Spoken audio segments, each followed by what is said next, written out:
Selamat pagi buat kita semua dan selamat datang bagi jemaat Tuhan dalam minggu pagi pada saat ini. Baik saudaraku yang dikasihi Tuhan Yesus Kristus, kita sama-sama buka Alkitab kita dari Injil Lukas.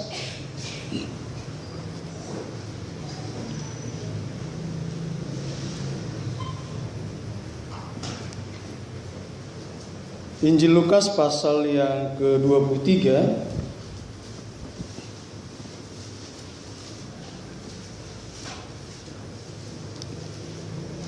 ayat 42 sampai dengan 43.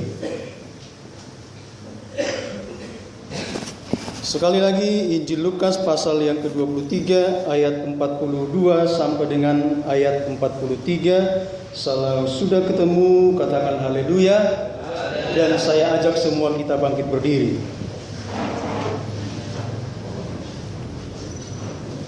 Ya, kalau tidak ada di Alkitabnya, bisa juga buka elektronik sucinya, handphone sucinya. Ya, ini kita enaknya di zaman modern ini, saudara. Ya, ada elektronik suci, ada handphone suci, bahkan juga ada slide suci.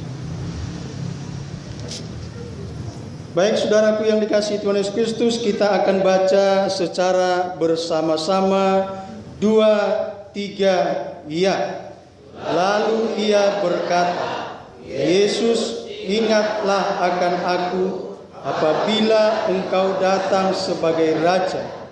Kata Yesus kepadanya, aku berkata kepadamu, sesungguhnya hari ini juga engkau dengan aku di dalam Firdaus. Silakan duduk saudaraku yang dikasihi Tuhan Yesus Kristus. Saya akan baca sekali lagi. Lalu ia berkata, Yesus, ingatlah akan aku apabila engkau datang sebagai Raja. Kata Yesus kepadanya, aku berkata kepadamu, sesungguhnya hari ini juga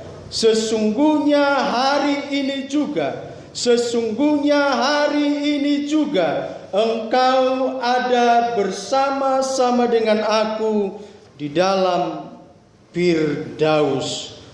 Berbahagialah mereka yang mendengarkan, merenungkan, bahkan yang melakukan firman Tuhan.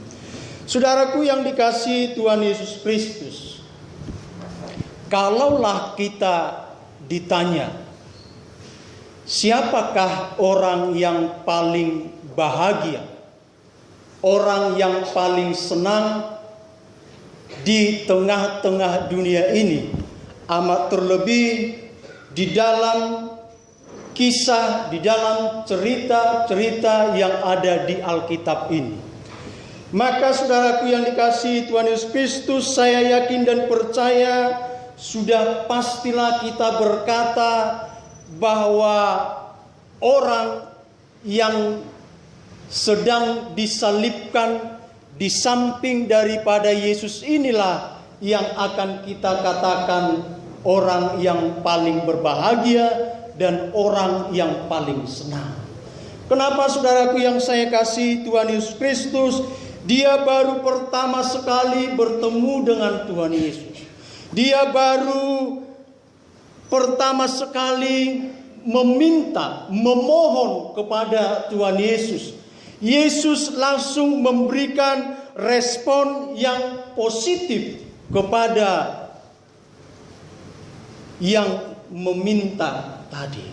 Saudaraku yang dikasihi Tuhan Yesus Kristus, ketika seorang penjahat ini berkata kepada Tuhan Yesus, Yesus, ingatlah akan aku. Yesus, saudaraku yang dikasihi Tuhan Yesus Kristus, tidak berkata seperti ini. Apa? Coba kamu bilang sekali lagi. Jangan-jangan saya salah mendengar. Yesus tidak berkata, saudaraku yang dikasihi Tuhan Yesus Kristus, hei yang disalibkan, kamu sadar diri enggak? Yesus juga tidak berkata, saudaraku yang dikasihi Tuhan Yesus Kristus, Coba kamu berkaca dulu. Tahu diri dong, kata orang Jakarta. Yesus juga, saudaraku yang dikasihi Tuhan Yesus Kristus, berkata, kamu kan seorang penjahat. Masa kamu minta kepada saya, ingatlah saya nanti ketika engkau datang sebagai raja. Bahkan saudaraku yang dikasihi Tuhan Yesus Kristus, kalau kita lihat di dalam ayat yang lain, coba satu orang baca Matius 27 ayat 38. Ini bukan sekedar hanya penjahat, saudara.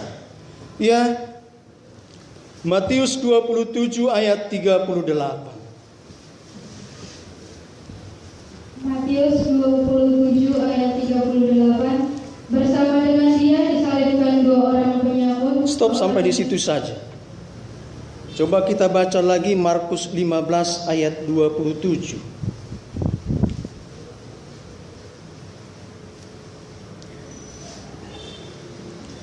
Markus 15 ayat 27. Rotua kembali baca. Markus 15 ayat 27. Bersama dengan dia disalibkan dua orang penyamun. Dikatakan firman Tuhan, saudaraku yang dikasihi Tuhan Yesus Kristus, bersama dengan dia, bersama dengan Yesus disalibkan dua orang penyamun. Jadi saudaraku yang dikasihi Tuhan Yesus Kristus, orang yang meminta kepada Yesus ini bukan hanya sekedar penjahat, tetapi dia adalah seorang penyamun. Kalau kita lihat di Kamus Besar Bahasa Indonesia, saudaraku, penyamun itu bisa juga diartikan begal. Molo ala kita mendok begal. Sekarang ini saudaraku lagi ngetren ini, lagi lagi banyak-banyaknya informasi tentang begal ini, saudaraku yang dikasihi Tuhan Yesus. Kita akan lihat beberapa contoh di dalam Alkitab mengenai penyamun, seperti apa sebenarnya kehidupan daripada para penyamun ini. Coba dulu buka di dalam Lukas pasal 10 ayat 30.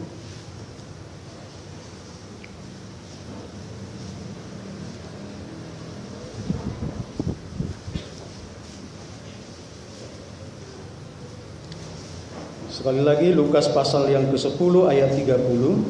Lukas pasal yang ke-10 ayat 30. Jawab Yesus, adalah seorang yang turun dari Yerusalem ke Yeriko. Ia jatuh ke tangan penyamun-penyamun yang bukan saja merampoknya habis-habisan, tetapi yang juga memukulnya, dan yang sesudah itu pergi meninggalkannya setengah mati. Puji nama Tuhan. Dikatakan saudaraku yang dikasihi Tuhan Yesus Kristus, penyamun tadi, begal tadi, merampok, memukul, bahkan juga saudaraku yang dikasihi Tuhan Yesus Kristus tidak segan-segan sampai korbannya itu, saudaraku yang dikasihi Tuhan Yesus Kristus, sampai setengah mati.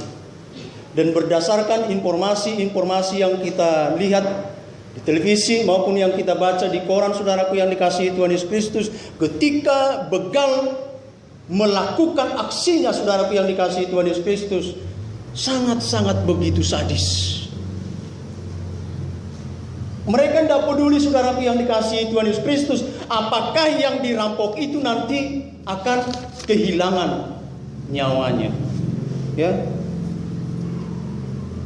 Padahal pelakunya, saudaraku, masih anak-anak remaja. Ya.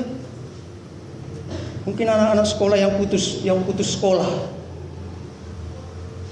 Jadi waspada anak-anak kami yang masih remaja, pemuda, ya, yang masih rentan, yang masih labil akan godaan-godaan seseorang, akan godaan-godaan dunia ini, ya, hati-hati dengan bujuk rayu segala macam cara. Nah, saudaraku yang dikasihi Tuhan Yesus Kristus, jadi dengan kata lain, saudaraku, bahwa orang yang meminta kepada Yesus ini yang berkata tadi, ingatlah akan aku. Latar belakangnya, saudaraku yang dikasihi Tuhan Yesus Kristus, begitu runyam sekali, begitu sadis sekali.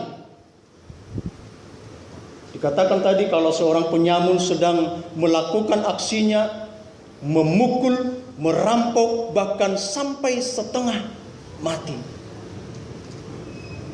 Nah saudaraku yang dikasihi Tuhan Yesus Kristus, Yesus tidak berkata, kaca diri dong, siapa kamu? Kamu ini kan penjahat, kamu ini kan begal, kamu ini kan penyamun. Seandainya you orang baik-baik, wajar berkata seperti itu. Yesus, ingatlah aku ketika engkau datang nanti sebagai raja. Kalau engkau orang baik-baik, engkau bukan orang jahat, pasti saya ingat. Sekalipun kamu tidak meminta kepada saya, pasti saya ingat. Tetapi kamu ini orang jahat. Apa kamu sudah lupa latar belakangmu? Saudaraku, pada ibadah Rabu Rabu kemarin yang dibawakan oleh Bapak Sekjen, yang diambil dari 2 Timotius 3, 2 Timotius 2 ayat pasal 3. Nah, saudaraku yang dikasihi Tuhan Yesus Kristus, dijelaskan di sana mengenai keadaan manusia di akhir zaman ini. Supaya lebih rinci lagi, coba dulu kita baca dalam 2 Timotius 3.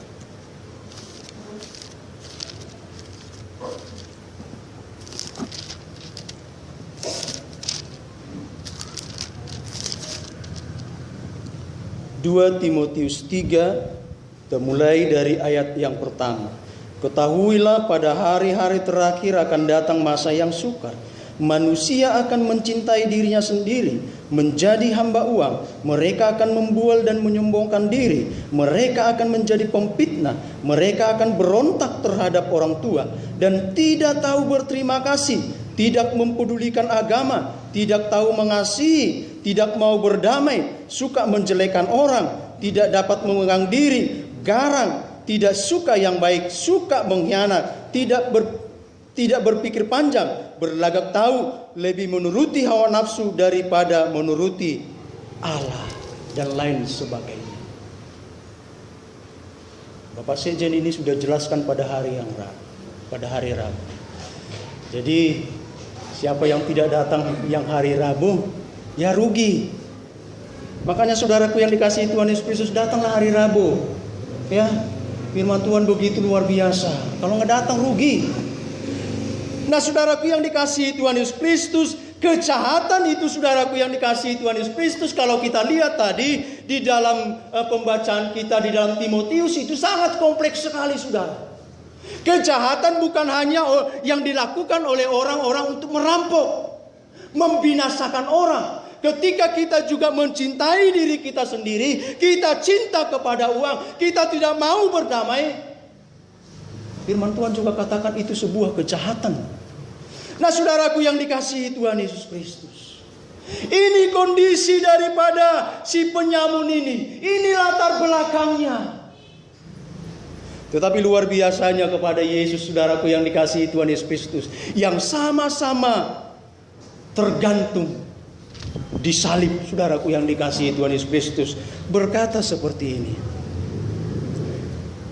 Kita ulangi ayat 42. Lalu ia berkata, Yesus, ingatlah akan aku apabila engkau datang sebagai raja. Kata Yesus kepadanya, sekali lagi, kata Yesus kepadanya, aku berkata, sesungguhnya hari ini juga akan ada bersama-sama dengan aku di dalam Firdaus. Puji Tuhan. Haleluya. Saudaraku yang dikasihi Tuhan Yesus Kristus, banyak sekali orang ketika menyaksikan ini, ketika melihat ini cemburu saudaraku. Saya pun saudaraku yang dikasihi Tuhan Yesus Kristus merasa cemburu. Dia seorang jahat, dia seorang penjahat, dia seorang begal, tetapi ketika dia minta sesuatu kepada Tuhan, Tuhan Yesus langsung respon secara positif. Bahkan Yesus berkata, hari ini juga, bukan besok, bukan bulan depan, bukan tahun depan, tetapi hari ini juga engkau bersama-sama dengan aku di Firdaus. Otomatis saya cemburu, saudaraku yang dikasihi Tuhan Yesus Kristus.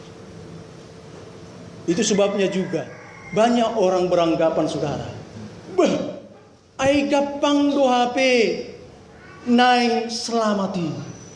Begitu gampangnya ternyata memperoleh sebuah keselamatan. Ya kan? Banyak orang berkata seperti itu, saudara. Dan banyak orang membawa ini, saudara. Gampang sekali membawa untuk diselamatkan. Tiba-tiba di hari menggunakan amoki-koki mah. Itu roh ibadah Tuhan.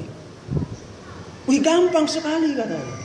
Tetapi saudaraku yang dikasihi Tuhan Yesus Kristus, sesungguhnya ada sebuah perjuangan, ada sebuah perlawanan, ada sebuah peperangan di dalam diri daripada si penyamun ini ketika dia berkata kepada Kristus, Yesus, ingatlah aku.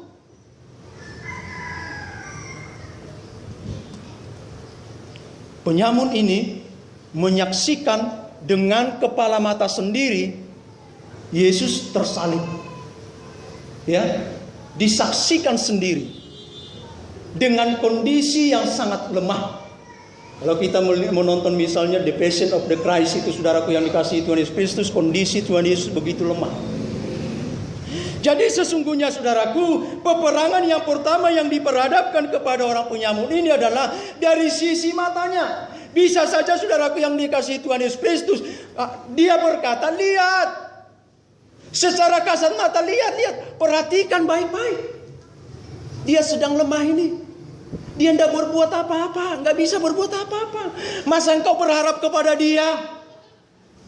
Bahkan juga yang tadi engkau sudah mendengarkan mengolok-olok dia. Dia sendiri pun tidak bisa diselamatkan. Lihat, buka matamu baik-baik. Kalau sekarang ini orang katakan, buka mata lebar-lebar. Ini yang sedang tergantung ini sedang lemah. Masa kamu mengatakan lagi, ingatlah aku. Saudaraku yang dikasihi Tuhan Yesus Kristus. Kalau ada sesuatu kejadian misalnya, saudara, kita lihat secara kasat mata. Yang tadinya ini adalah jagoan, katakanlah seperti itu. Yang tadinya ini adalah hebat, orang hebat. Ataupun saudaraku yang dikasihi Tuhan Yesus Kristus, kalau ada konglomerat, tiba-tiba jatuh miskin, saudaraku yang dikasihi Tuhan Yesus Kristus, habis semuanya, saudara. Saya yakin dan percaya kita tidak akan pergi lagi ke sana. Kita sudah tahu dia sudah jatuh miskin, tidak ada lagi apa-apa. Masa kita datang lagi ke sana untuk meminjam sesuatu? Tidak mungkin, saudara. Orang yang tadinya juga dia kuat, tetapi sudah terkapar, saudaraku yang dikasihi Tuhan Yesus Kristus. Dan kita pun tidak akan minta tolong kepada dia. Lihat, pakai matamu, buka matamu lebar-lebar. Dia sudah jatuh miskin. Dia sudah terkapar. Yesus sudah tersalib. Udah lemah dia, buka matamu. Datang pikirannya, saudaraku yang dikasihi Tuhan Yesus Kristus. Dia buka juga logikanya kan. Logikanya juga berkata, coba pikirkan baik-baik. Apakah orang seperti ini kamu meminta ingatlah aku? Orang seperti ini, orang yang sudah lemah ini. Pikirkan. Hanya orang bodoh yang meminta kepada orang yang lemah. Ini perjuangan yang dihadapi oleh penyamun ini, saudaraku yang dikasihi Tuhan Yesus Kristus. Itu sebabnya sesungguhnya, saudaraku yang dikasihi Tuhan Yesus Kristus, untuk memperoleh yang tadinya hari ini juga engkau bersama-sama dengan aku di Firdaus, itu sesungguhnya bukan sesuatu hal yang gampang, saudara. Ada perjuangan di dalam dirinya. Dia berjuang dengan matanya, dia berjuang dengan pikirannya. Tetapi ketika hati nuraninya berbicara, saudara, Ya, saya yakin dan percaya saudaraku yang dikasihi Tuhan Yesus Kristus, hati nurani tidak akan pernah salah. Matamu bisa memandang dia lemah. Pikiranmu bisa berkata dia lemah, tidak bisa berbuat apa-apa. Tetapi hati nurani daripada si penyamun ini berbeda saudaraku yang dikasihi Tuhan Yesus Kristus. Dia hati nuraninya memenangkan peperangan tadi. Hati nuraninya memenangkan matanya. Hati nuraninya memenangkan pikirannya. Sehingga ia berkata, ingatlah aku ketika engkau datang nanti sebagai Raja. Puji Tuhan. Saudaraku yang dikasihi Tuhan Yesus Kristus, ini perjuangan yang sangat luar biasa. Dan mungkin kalau diperhadapkan ke saya seperti ini saudara, saya belum tentu bisa seperti ini. Jujur saudaraku yang dikasihi Tuhan Yesus Kristus, doa-doa saya saja pun saudaraku yang dikasihi Tuhan Yesus Kristus tidak dijawab oleh Tuhan. Belum dijawab oleh Tuhan, belum didengar oleh Tuhan. Saya sudah mulai berkata, Tuhan seperti ininya ternyata. Jujur saudaraku yang dikasihi Tuhan Yesus. Bagaimana ketika orang-orang yang kita kasihi meninggalkan kita? Bagaimana ketika pekerjaan kita tidak seperti yang kita harapkan? Anak-anak kita tidak seperti yang kita harapkan, saudaraku. Masih mampukah kita berkata, Tuhan ingatlah aku? Jujur saudaraku yang dikasihi Tuhan Yesus, ini perjuangan yang sangat sungguh luar biasa. Ketika istri kita meninggalkan kita, ketika suami kita meninggalkan kita, ketika dagangan kita tidak laku, saudaraku yang dikasihi Tuhan Yesus Kristus, ketika kita tidak lulus sekolah, masih mampukah kita berkata, Tuhan ingatlah aku?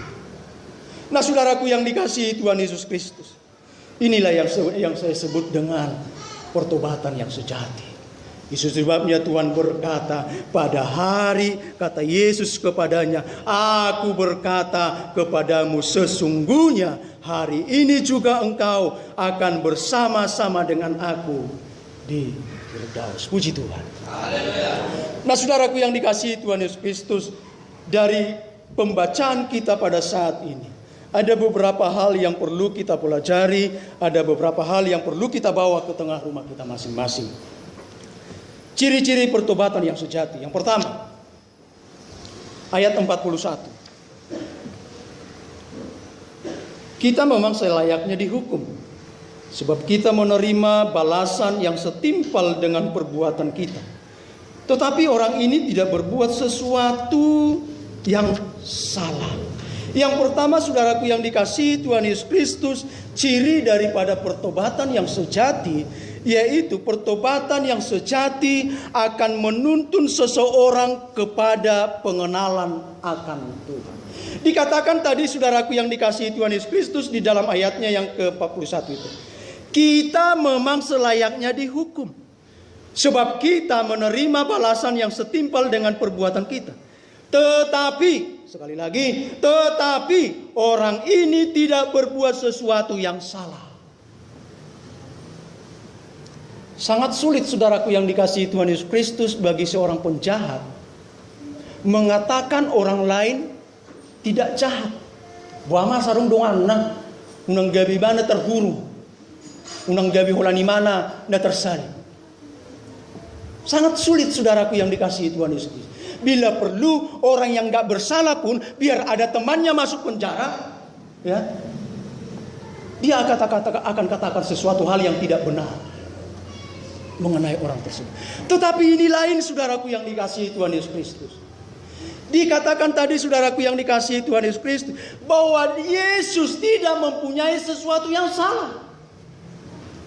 Dari mana dia tahu bahwa Yesus tidak mempunyai sesuatu yang salah? Orang ini adalah orang yang benar. Dari mana dia tahu? Apakah dia mendengarkan ketika Pilatus mengatakan bahwa sesuatu yang salah tidak saya temukan pada orang ini? Apakah dia dengarkan itu, saudara? Apakah saudaraku yang dikasihi Tuhan Yesus Kristus, penyamun ini juga sudah pernah menyaksikan apa yang sudah diperbuat oleh Tuhan Yesus? Saudaraku yang dikasihi Tuhan Yesus Kristus, pertobatan yang sejati akan menuntun seseorang kepada pengenalan akan Tuhan. Ketika Roh Kudus bekerja di dalam diri si penyamun ini, saudaraku yang dikasihi Tuhan Yesus Kristus, nah disitulah saudaraku Roh Kudus menuntun dia kepada pengenalan yang sempurna kepada yang tersalib itu, yang bernama Kristus Yesus, sehingga ia berani berkata bahwa orang ini tidak ada kesalahan sedikit pun. Ada karya Roh Kudus di dalam dirinya. Sehingga saudaraku yang dikasihi Tuhan Yesus Kristus, karya Roh Kudus itu yang menuntun dia kepada pengenalan Allah yang lebih dan lebih luar biasa. Saudaraku, ketika Nabi Musa menuliskan kitab Kejadian, ya, seluruh peristiwa-peristiwa kitab Kejadian, saudaraku, tidak disaksikan dengan kasat mata oleh Musa. Musa lahir dalam peristiwa kitab Keluaran. Tetapi kenapa dia bisa menuliskan itu, saudara? Dia nggak lihat peristiwanya. Dia nggak lihat, nggak dengarkan bagaimana Tuhan menciptakan alam semesta ini. Tetapi kenapa di dalam kitab Kejadian itu dikatakan berfirmanlah Allah. Adam tidak dia lihat ketika Adam memberikan nama-nama kepada binatang. Tetapi kok bisa dicatat ya? Saudaraku, ini sesuatu hal yang luar biasa.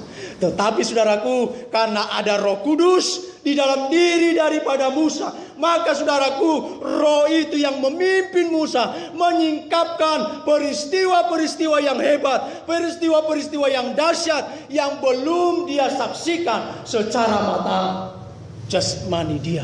Bahkan saudaraku yang dikasihi Tuhan Yesus Kristus, jauh sebelum dia lahir.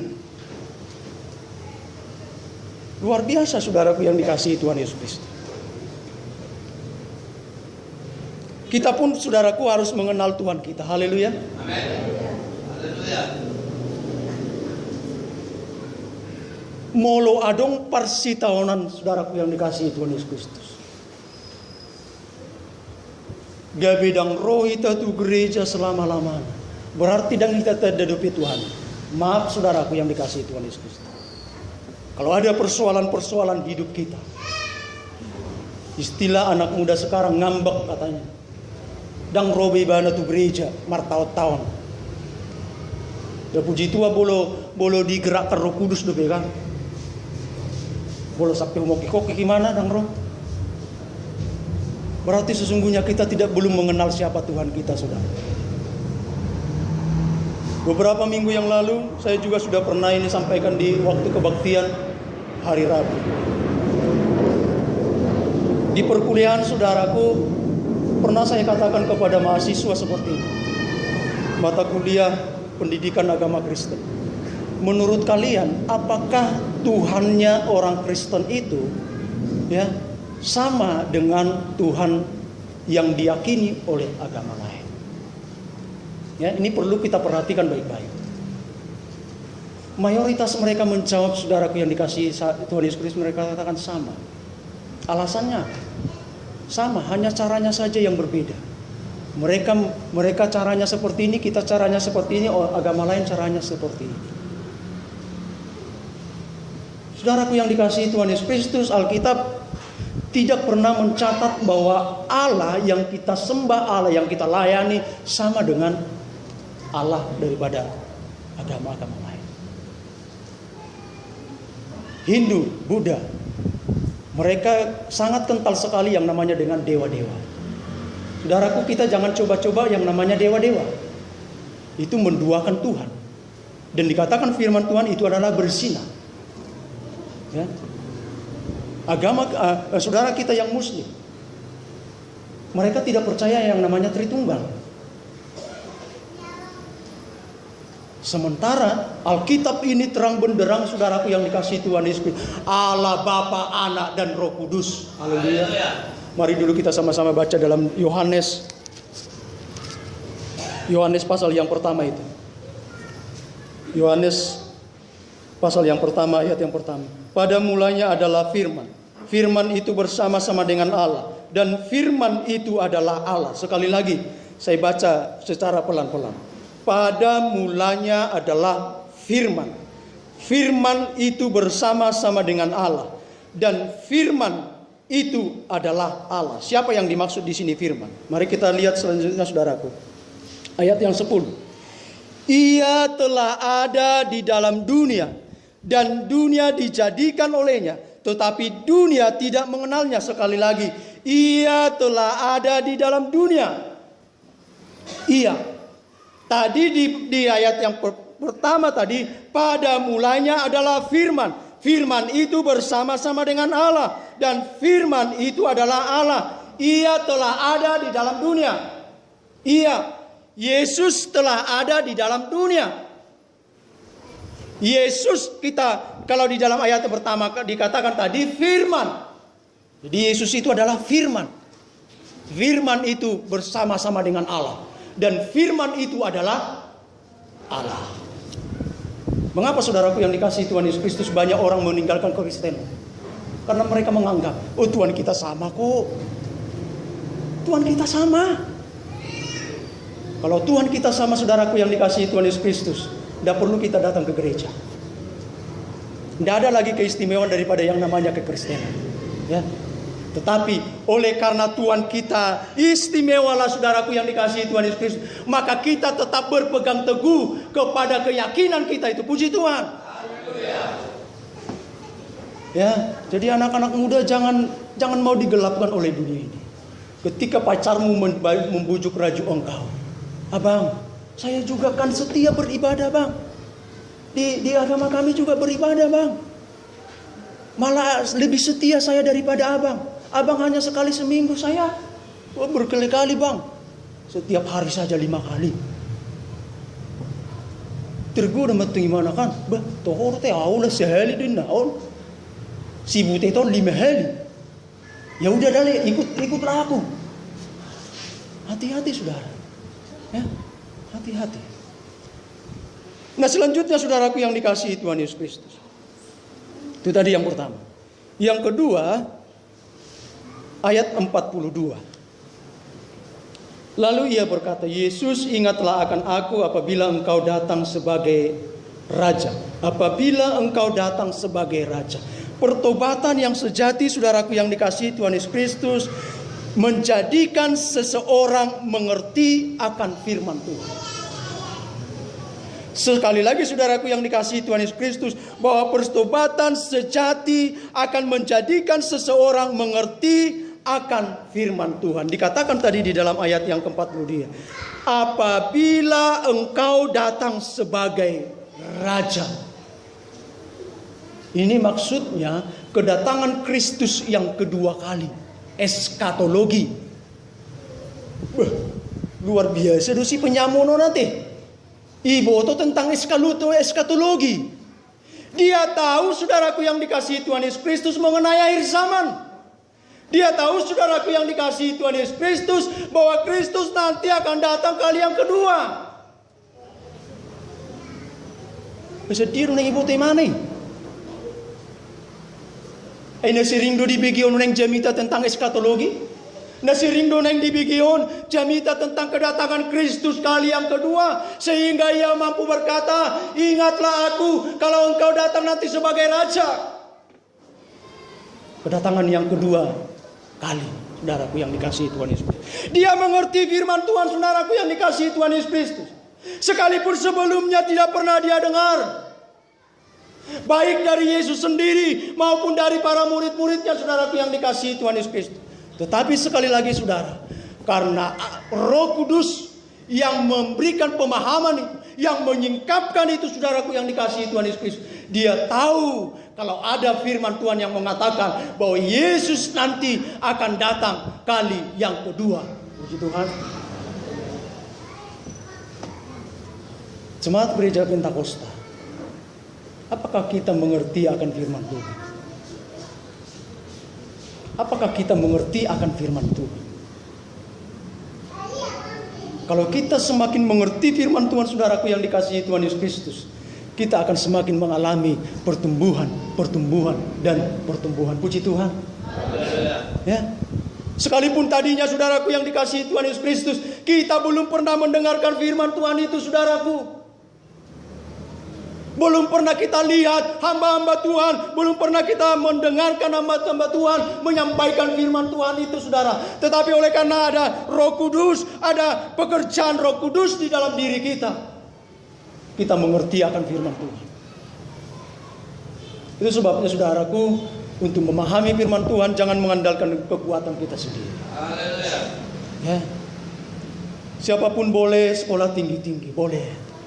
Tetapi saudaraku yang dikasihi Tuhan Yesus Kristus, jangan engkau andalkan itu untuk memahami kebenaran firman Tuhan. Kenapa saudara?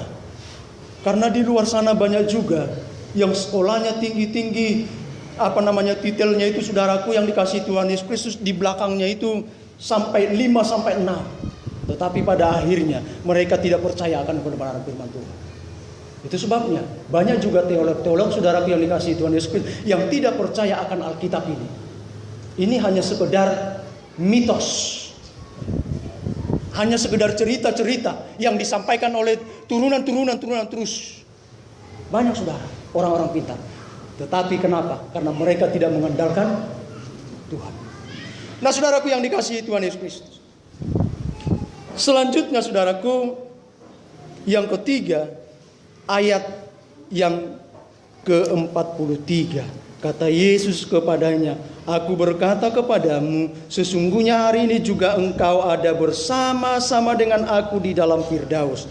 Pertobatan yang sejati pada akhirnya akan membawa seseorang kepada keselamatan. Puji Tuhan. Kalau memang benar-benar kita bertobat sejati, pertobatan kita itu saudaraku yang dikasihi Tuhan Yesus Kristus akan menuntun kita, akan membawa kita kepada keselamatan yang sudah dijanjikan oleh Yesus Kristus. Sekali lagi saudaraku yang dikasihi Tuhan Yesus Kristus, ketika penyamun itu saudaraku mengatakan kepada Tuhan, ingatlah aku. Yesus tidak berkata seperti ini saudara, hari ini juga kamu harus bertobat. Hari ini juga kamu harus saya beri kesempatan. Tidak saudaraku yang dikasihi Tuhan Yesus Kristus. Jangan-jangan nanti kamu lagi bersandiwara. Sebab manusia kan pintar bersandiwara kan. Pintar bersandiwara saudara. Jangan-jangan nanti kamu bersandiwara. Kamu katakan kepada saya, ingatlah saya kalau saya datang sebagai raja. Jangan-jangan nanti kamu bersandiwara. Nah saudaraku yang dikasihi Tuhan Yesus Kristus, Yesus tidak mengatakan seperti itu. Kenapa tidak dikatakan seperti itu? Di sini jawabannya. Mari kita sama-sama buka 2 Timotius 2 ayat 2. 2 Timotius 2 ayat 19. Coba roh tua kembali baca. 2 Timotius 2 ayat 19. Tetapi dasar yang diletakkan Allah itu teguh dan maknanya ialah Tuhan mengenal siapa kepunyaannya, dan setiap orang yang menyebut nama Tuhan hendaklah meninggalkan kejahatan. Tuhan mengenal setiap kepunyaannya. Puji Tuhan. Jadi dia tahu saudaraku yang dikasihi Tuhan Yesus Kristus. Yesus tahu apakah penyamun ini sedang bersandiwara.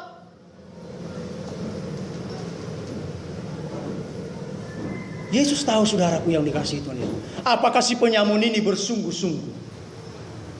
Itu sebabnya saudaraku ada sebuah lagu mengatakan seperti ini. Di hadapan manusia boleh kau bersandiwara, tapi jangan kepada Tuhan. Di hadapan istrimu boleh kau bersandiwara, tapi jangan kepada Tuhan.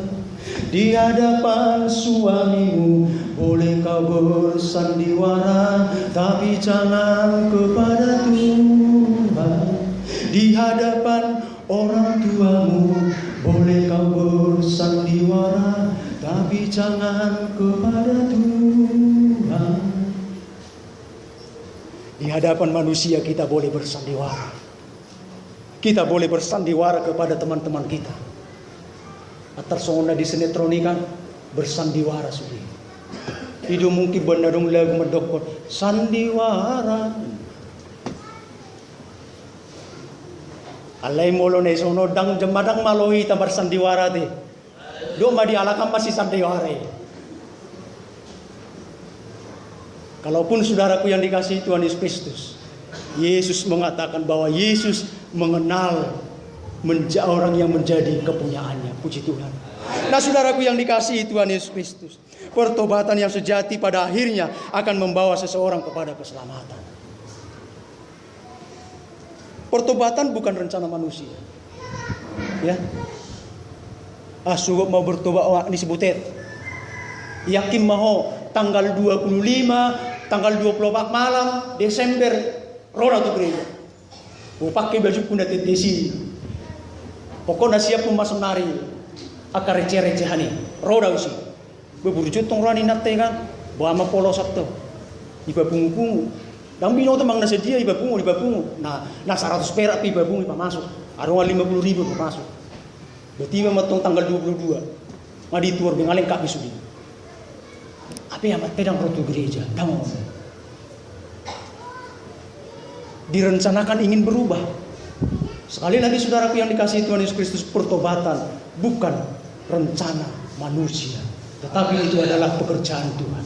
Nah, saudaraku yang dikasihi Tuhan Yesus Kristus, bahkan juga saudaraku, keselamatan tidak diukur seberapa lama kita menjadi Kristen. Tidak. Jangan pikir saudaraku yang dikasihi Tuhan Yesus Kristus, saya sudah lama menjadi Kristen. Dari nenek moyang saya sudah menjadi pendeta. Opung saya pernah jadi ketua sinode. Maka saya bisa selamat. Enggak.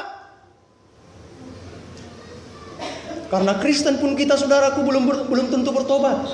Itu sebabnya ada yang dikatakan Kristen KTP. Kristen tanpa pertobatan saudaraku yang dikasihi Tuhan Yesus Kristus. Ya, ada. Banyak saudaraku yang dikasihi Tuhan Yesus Kristus. Alai oleh di luar adi, molo di son dangadong.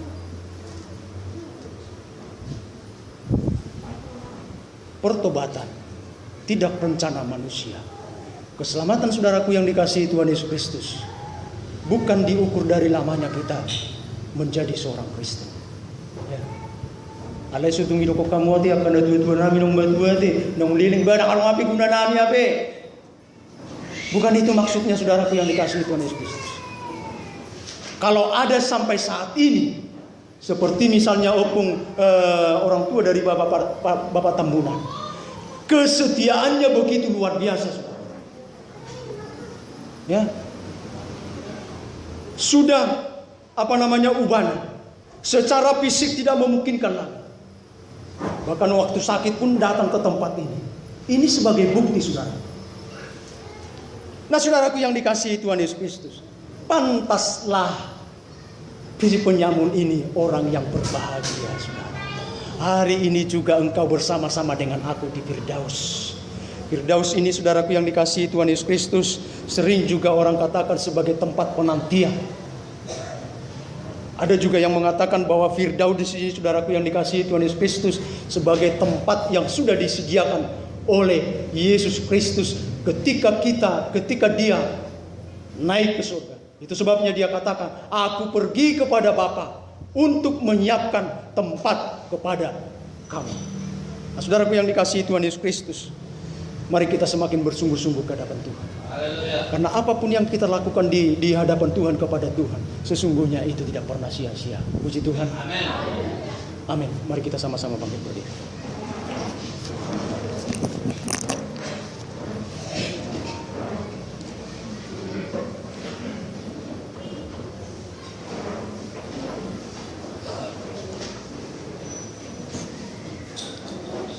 Haleluya. Terima kasih. Kasih-Mu begitu luar biasa kepada kami, Tuhan. Kalau kepada penyamun itu Engkau berkata, pada hari ini juga Engkau bersama-sama dengan aku di Firdaus. Lihatlah umat-umat-Mu ini, Tuhan. Lihatlah seluruh umat-umat-Mu ini, ya Bapa di dalam surga. Umat-Mu gereja Pentakosta yang ada di Tampu Bongkar ini. Kami pun ingin bersama-sama dengan Tuhan di Firdaus. Kami pun ingin bersama-sama dengan Tuhan di dalam kerajaan surga yang sudah Tuhan siapkan bagi orang-orang percaya kepada. Terima kasih Tuhan. Kita angkat pujian. Selidiki hati, lihat hati. Haleluya. Terima kasih. Selidikilah hati kami saat pagi menjelang siang hari. Lihatlah hati kami Tuhan Yesus Kristus saat siang hari.